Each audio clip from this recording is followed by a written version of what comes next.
Estoy con Jorge Enrique Robledo. Jorge Enrique, ¿cómo está? Paula, muchísimas gracias por esta invitación.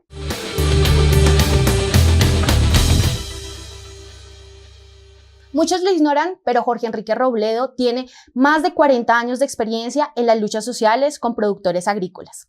Y en el Senado ha protagonizado y ha hecho muchos debates de control político en la corrupción en el campo, la producción nacional contra el neoliberalismo y los tratados de libre comercio. Jorge Enrique Robledo, ¿cómo se dio cuenta o cómo supo que toda esta política de importaciones iba a acarrear semejante desastre para el campo colombiano, para los jornaleros, campesinos, trabajadores del campo y los empresarios? Cuando Virgilio Barco y César Gaviria anunciaron que venía la apertura neoliberal, pues hubo gente en Colombia, estudiosos, y nosotros veníamos estudiando el tema desde antes y vimos que lo que estaban planteando era un fraude, que dice que bienvenidos al futuro, las maravillas, todo nos iba a salir supremamente bien. Además, en los primeros años ya se perdieron 800.000 hectáreas de cultivos transitorios en Colombia frente a las importaciones. Entonces, cuando Álvaro Uribe anuncia los tratados de libre comercio, dijimos, pues, más del mismo veneno que nos viene matando. Y la explicación de por qué no nos iba a ir bien era relativamente fácil de entender. Para poner el caso de Estados Unidos, pues ellos son una superpotencia tecnológica en el agro y en todas las cosas. Pero además los niveles de subsidios que manejan son absolutamente astronómicos. Veamos este caso. Hoy, Colombia maneja unos 3.000 millones de dólares en subsidios agrícolas. Los gringos tienen 50.000 millones. La Unión Europea tiene 100.000 millones de dólares de subsidios y los chinos 180.000 millones. Y estos nos tratan como si fuéramos bobos y nos meten el cuento que nos iba a ir de maravilla. ¿Cómo es el actual problema de las importaciones de leche y qué tanta protesta ha causado? Hay una gran molestia, irritación entre los ganaderos de la leche en Colombia. Todos los ganaderos producen leche, pero hay 330.000 familias especializadas en leche, casi todas ellas pequeños y medianos. Por ejemplo, mucha ganadería de la leche campesina la manejan las señoras de los campesinos. Y resulta que está entrando una montaña de leche en polvo a Colombia, y de lácteos y de mantequilla, ¿sí? Que está haciendo un daño inmenso. Pero lo que tiene más preocupación en el sector es que a partir del 2026-2027 habrá apertura total a las importaciones de leche gringa y europea, que son grandes potencias, porque todavía ahora hay ciertos controles. Entonces, apenas natural que haya una gran molestia y que haya movilizaciones y haya rechazos, pero quiero enfatizar, a partir del 2026-27, aquí lo que se viene es una cosa arrasadora contra la producción. Y nos ha ido también muy mal, hay que decirlo con claridad, en importaciones de carne de res, de carne de cerdo, de pollos. ¿Por qué? Pues lo que habíamos advertido, Colombia no puede competir con tratados de libre comercio con las potencias agrícolas del mundo. Ahora, esto no nos tiene que sorprender. Yo en estos días envié por internet un debate que le hice a Andrés Felipe Arias, el ministro de Agricultura, en el 2006, donde le expliqué con todo detalle esto, por qué no podíamos competir en nada, y le fui explicando cosa por cosa, pero además le advertí también una cosa a ellos, a todo el gobierno de ese momento. Es mentira que vamos a poder vender productos pecuarios en Estados Unidos. Ellos tienen eso cerrado con controles sanitarios y fitosanitarios, y eso quedó en el TLC. Pero volvamos un poco a su historia en el agro y después volvemos a lo que está sucediendo y sus propuestas como presidente de la República. ¿Cómo empieza su lucha en el agro por el agro colombiano? En 1976 se disparan los precios internacionales del café hasta $10. En dólares de hoy alcanzó el precio internacional. Y tomaron una decisión que es increíble, pero la tomaron. Crearon los títulos de ahorro cafetero. ¿En qué consistió el asunto? Levantaron el cuento de que los cafeteros no podían ganar tanta plata. Y entonces decidieron que les pagaban por el café una parte en plata y una parte en un papel que se llamaban los títulos de ahorro cafetero, que podían redimir después. Y miren el negocito que montaron. Entonces llegaba el cafetero y le decía al comprador: don Pedro, ¿quiere todo en plata o le doy una parte en título? Entonces, claro, el campesino que no entendía decía, pues no, en plata todo. Y él no se daba cuenta que el título se lo pagaban con descuentos del 30, el 40 y hasta el 50%. Esto es una de las cosas más inicuas que se han hecho en la historia del país. Y ahí expresé yo mi primera protesta en los asuntos del café. Unos años después aparece la roya del café en Colombia, que se suponía iba a causar un daño descomunal. Y la primera reacción del gobierno de la Federación de Cafeteros es decirle a los cafeteros: ustedes verán cómo se salvan. Entonces, ya teniendo en ese momento relaciones en el mundo del café, empezamos a promover la resistencia y a exigir que el gobierno tenía que respaldar a esos compatriotas que iban a ser, digamos, arruinados. En 1995 creamos en un gran congreso cafetero con 1.000 delegados de Caldas, Risaralda, Quindío, Antioquia, Valle, Cauca, creamos la Unión Cafetera Colombiana, que planteó todo este reclamo y toda esta lucha. Y quiero enfatizar una cosa bien importante de la Unión Cafetera Colombiana, es su posición frente a la lucha, cómo era que íbamos a luchar. Y hay una cosa bien importante que quiero resaltar de la Unión Cafetera Colombiana. Estos son sus estatutos y su programa, y era claro que era una organización para luchar. Pero como ya en esos días el terrorismo y la violencia en Colombia se señoreaba en las áreas rurales, nos tomamos el trabajo de decir esto. Sobre los métodos de lucha, resuelve comprometernos con toda Colombia y declarar solemnemente que en la defensa de los cafeteros rechazaremos con energía y proscribiremos de nuestra organización los oscuros, nocivos y abominables métodos del boleteo, el chantaje, la extorsión, el secuestro y el terrorismo en todas sus manifestaciones. Después, el libre comercio rompe los pactos cafeteros que protegían el café del mundo y se hunden en una crisis miedosa la economía cafetera. Y entonces, en 1992, en una relación con Aprocafé, que era una organización de empresarios que presidían Fabio Trujillo Agudelo y Fernando Londoño y otros, y la Unión Cafetera Colombiana, nos unimos y creamos una nueva organización que se llamó la Unidad Cafetera Nacional. Unidad Cafetera Nacional, presidida por Fabio Trujillo Agudelo. Parece que fue una experiencia muy importante para usted, una experiencia gratificante. Cuéntenos un poquito más sobre esto. Realmente fue, Paula, un esfuerzo descomunal. Mire, fueron años recorriendo todos los pueblos, todas las poblaciones de la zona cafetera. Yo me fui en mi Renault 4 de pueblo en pueblo, bueno, y todos nosotros los que estábamos en esa lucha, todos los pueblos de Caldas, Risaralda, Quindío, Antioquia, Valle, El Huila. Estuvimos también en Boyacá, en Santander, en el Cauca. Hasta el Cesar fui a dar promoviendo la construcción de esta organización. Movilizaciones inmensas, llenamos las plazas, las llenamos literalmente de cafeteros, las plazas principales de Armenia, de Pereira, de Manizales. Vinimos un día aquí a la Plaza de Bolívar y esa es una de las fotos que a mí más me enorgullece, que soy yo en una chiva de campesinos cafeteros de Quinchía, Risaralda, en el techo, echándole un discurso a la manifestación en la Plaza de Bolívar. Y me bajé de esa chiva y le hablé a la plenaria de la Cámara sobre lo que estaba sucediendo. El país se conmocionó. Terminamos haciendo un paro nacional cafetero en julio de 1995 y poco después logramos la petición principal, que fue la condonación total de más de 100.000 deudas cafeteras y la condonación parcial de otro tanto. O sea que en ese momento hubo mucho caficultor de todos los niveles que salvó sus tierras por el tamaño de estas luchas. Y esta lucha fue así de grande y así de exitosa. Realmente conmocionamos el país porque tuvo varias características que quiero resaltar. Primero, trabajo duro. Trabajamos, pero ultra duro. Publicamos periódicos, hojas volantes, hicimos recolecciones de firmas en las puertas de las iglesias. ¿Qué no hicimos en esta lucha? Pero al mismo tiempo, y sin esto no hubiéramos podido tener éxito, fue un proyecto de unidad. Unificamos a quienes en esta lucha: campesinos, indígenas, jornaleros y empresarios. Esto fue muy importante hasta el punto que el presidente nacional de la organización fue Fabio Trujillo Agudelo, que era un cafetero, un empresario cafetero importante, había sido gobernador de Caldas, alcalde de Manizales, sí, y yo fui el coordinador nacional, pero sin ese esfuerzo de unidad no se hubiera logrado. Y ganamos precisamente por esta gran amplitud y porque nunca hubo extremismos, ni locuras, ni cosas desproporcionadas en nuestras movilizaciones, el respaldo de la Iglesia Católica de Colombia. Los curas párrocos nos ayudaron a promover las movilizaciones. Monseñor José Luis Serna, el obispo de la diócesis del Líbano Honda, participó en las movilizaciones. Pero usted no se quedó solo en las luchas cafeteras, ¿en qué otras luchas estuvo?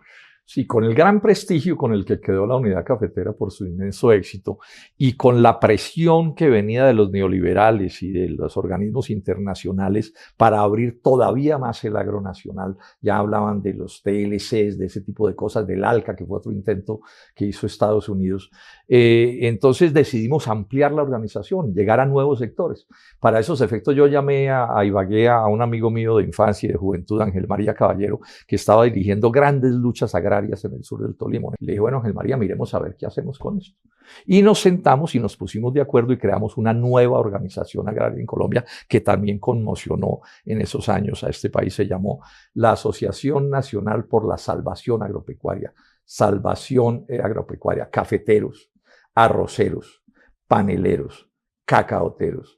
Ganaderos jugó un papel muy importante en esto. Agameta, que era una organización agraria del Meta que venía también haciendo luchas muy grandes, con un programa también democrático, el mismo rechazo al terrorismo y a la violencia, pero al mismo llamado a la movilización. Hicimos muy grandes movilizaciones de todos los tipos, hasta el punto de que en el 2001 alcanzamos a hacer una protesta tan grande que cubrió 16 departamentos, 250 municipios, y hubo gente parada en 30 carreteras colombianas, siempre, repito, con la lógica democrática. Entonces, esta fue la otra gran conmoción de la economía agraria, y en este ambiente fue que le tocó al gobierno negociar los tratados de libre comercio. Esto es bien importante tenerlo en cuenta. A partir de estas luchas, en el 2002, y con un respaldo agrario muy grande, yo resulto elegido senador por primera vez. Y al llegar al Senado, ¿qué pasó con esas luchas agrarias? ¿Las abandonó? Pues mis adversarios en Manizales, cuando yo salí elegido senador, yo era profesor en la Universidad Nacional, 26 años estuve, renuncié pues por supuesto a ese cargo, y mis adversarios me montaron Paula San Benito. Robledo ya coronó, se le va a acabar la jodedera, seguro que se va a dedicar a hacer plata, va a cambiar de amigos, etcétera, etcétera. No hubo cosa que no dijeran. Bueno, yo llegué y honradamente dije, yo voy a la Comisión Quinta de Asuntos Agrarios, porque voy a la lucha agraria. E hice 3 trabajos distintos en todos estos años y los sigo haciendo. Primero, varios debates muy importantes de anticorrupción agraria, porque el agro ha sido manipulado por los grandes poderes para promover la corrupción. Estas son cosas que son sabidas, que no tengo tiempo de detenerme. En segundo término, muchos debates de control político en detalle sobre los asuntos del café, sobre los créditos, los insumos. O sea, si algo es mal manejado en Colombia es la economía cafetera. Los tienen aplastados todos los grandes poderes desde siempre. Y me centré en los debates de los TLCs porque ya venían. O sea, entre el 2002 y el 2006, o sea, mis primeros 4 años, fueron no sé cuántos debates sobre los tratados de libre comercio. Hice publicaciones, libros, demandas. Eso fue una cosa supremamente fuerte la que hicimos. Recorrí además esos 4 años ya como senador todo Colombia, todas las universidades, muchos colegios, organizaciones agrarias, moviendo a este país contra esos tratados. Hicimos consultas anti-TLCs con los indígenas del Cauca, los agricultores de Tierra Fría, los arroceros, todos ellos votando no a los TLCs, no a los TLCs. En medio de esta lucha, y por otros factores que no es del caso de detenernos, logramos una cosa que es casi increíble. Eso lo diseñó el presidente Uribe para que entrara en vigencia ese tratado con Estados Unidos el 1 de enero del 2008. Bueno, y fue tanta la lucha que hicimos, tal la presión en el propio Estados Unidos. Yo le hablé a la Unión Europea sobre estos asuntos, fui al Congreso norteamericano y le hablé a los parlamentarios norteamericanos y les enredamos las cosas y no pudieron poner en vigencia el TLC con Estados Unidos el 1 de octubre. Solo lo pudieron hacer en mayo del 2012, o sea, casi 5 años después. A los que dicen que luchar no sirve, ojalá hagan las cuentas, ¿cuánta plata le salvamos? ¿Cuánta pobreza le hemos impedido a este país con esa lucha de prorrogar 5 años el ingreso de Colombia ya en la práctica al Tratado de Libre Comercio con los Estados Unidos? Y claro, por razones obvias, yo respaldaba desde mi curul de senador todas las luchas que hacía el sector agrario y en general otros sectores. Fui muy, digamos, lo respaldé con mucho entusiasmo los famosos paros del 2013, uno cafetero que le ganó al gobierno 1,5 billones de pesos, y el famoso del tal paro agrario no existe. Pero siguió siendo dirigente de Unidad Cafetera y Salvación Agropecuaria. No, Paula, no se podía, no se puede. Uno no puede ser dirigente de una organización gremial y dirigente político en el Senado. Eso no es posible. Entonces yo lo que hice es, una vez fui elegido senador, renuncié pues a mis cargos como dirigente gremial, claro, ayudando a dejar las cosas muy bien organizadas. Y eso que hicimos, Unidad Cafetera Nacional y Salvación Agropecuaria, con el tiempo se convirtió en la organización que dirigió las grandes luchas agrarias del 2013 y que hoy es Dignidades Agropecuarias. Dignidades Agropecuarias, claro, con otras organizaciones, no fuimos nosotros solos, pero digamos que cumplimos ese papel con todo rigor y con seriedad, y ahí está esa semilla que sembramos, pues, hace tantos años, ahí sigue dando sus buenos frutos. Bueno, ¿y hoy cómo estamos? ¿Cómo está el agro? ¿Cuáles son sus propuestas? A ver, digamos esto, Paula. Hay cosas en el agro que funcionan bien o más o menos bien y tenemos que cuidarlas y protegerlas porque las quieren acabar, ya he explicado este lío de los TLCs. Pero lo cierto es que hoy por hoy el agro nacional está supremamente mal. Los niveles de pobreza, de miseria, de sufrimiento, de hambre incluso, son muy dolorosos. Y además seguimos teniendo un problema de violencia inaceptable. Inaceptable, y el agro la sufre en proporciones muy grandes. Pero el problema más grave que tiene el agro nacional es que están los TLCs que están haciendo el daño. Yo les cuento esto, la leche debe entrar en una crisis ultra profunda ya, o sea, en el próximo gobierno. El arroz debe desaparecer por tarde en el 2030 y lo mismo le puede parecer al pollo. Pero además están moviendo las teclas. Se las hemos parado, pero ahí están como caimán en boca de caño, esperando a que nos descuidemos para meter un TLC hacia el Asia.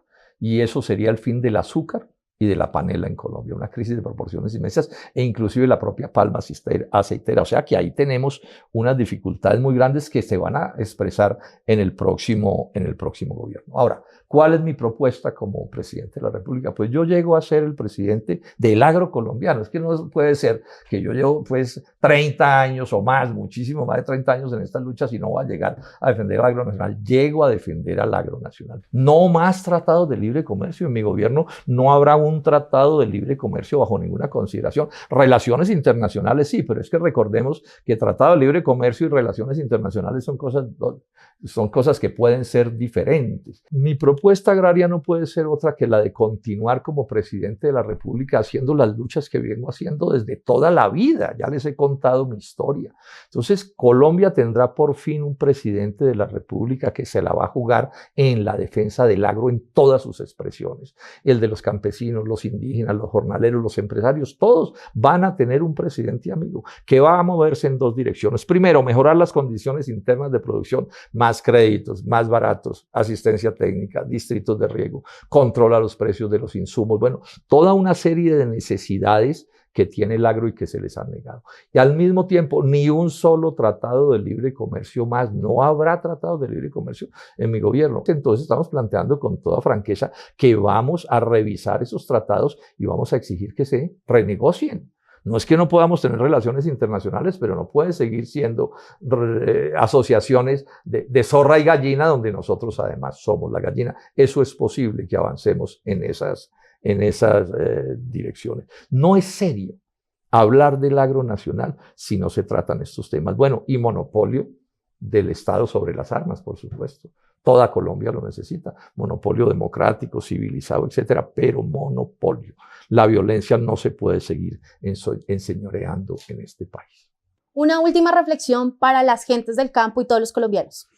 Lo primero que estoy insistiendo es en esto. Hay que ponerle seriedad al debate. O sea, aquí no se puede seguir echando cuentos y frases huecas, pero que suenan bien para confundir a la gente. Seriedad en las cosas que hay que hacer para el futuro de Colombia. Lo segundo, hay que reconocer que habiendo cosas que hay que cuidar y proteger porque las quieren destruir, lo principal que sucede en el agro y en Colombia, en la industria de todos los sectores, es que estamos muy mal, estamos siendo aplastados. Ahora, al mismo tiempo decir que este país sí tiene arreglo, este país sí puede salir adelante, este es un país lleno de gente inteligente, trabajadora, echada para adelante. El problema que ha tenido Colombia es que ha sido un país como gobernado por los enemigos. O sea, unas minorías dedicadas en medio de un océano de corrupción, porque la ladronera de este país avergüenza. Y en buena medida la ladronera la hacen para corromper el sistema electoral y obligar a la gente a votar por sus verdugos. Eso es lo que sucede aquí cada 4 años y eso también lo tenemos que acabar. Pero además yo soy optimista en lo que estoy planteando. Si no fuera optimista, no llevaría 50 años luchando y sigo luchando como luchaba cuando era un joven estudiante universitario, porque este país sí tiene arreglo y el arreglo consiste en que hagamos de Colombia un país en el que el sol brille para todos y para todas, trabajadores, informales, campesinos, indígenas, empresarios, clases medias, todos unidos en un proyecto de país que sea capaz de salir adelante. Y hagamos una última reflexión.